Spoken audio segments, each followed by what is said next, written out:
आपकी विश्व समाचार अपडेट में आपका स्वागत है। इजरायली रक्षा बल आईडीएफ ने बताया है कि मौजूदा संघर्ष में ईरान द्वारा दागी गई लगभग 50% बैलिस्टिक मिसाइलें क्लस्टर युद्धक सामग्री वाली थीं। ये जून 2025 के संघर्ष से एक महत्वपूर्ण बदलाव है, जब क्लस्टर मिसाइलों का उपयोग शायद ही कभी किया जाता था।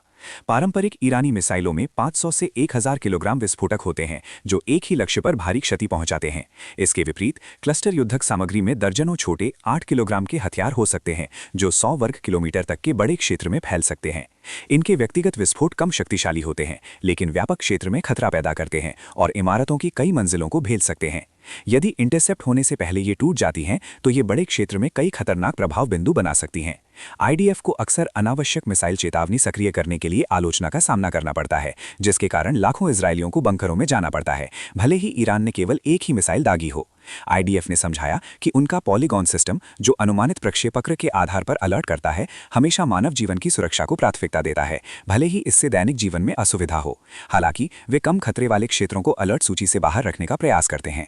एक अलग घटनाक्रम है। आईडीएफ ने बताया कि हिजबुल्लाह की 2 मिसाइलें एक असामान्य तकनीकी खराबी के कारण मध्य इजराइल में गिरी, जिससे इंटरसेप्टर उन्हें निशाना नहीं बना पाए और कोई सायरन भी नहीं बजा।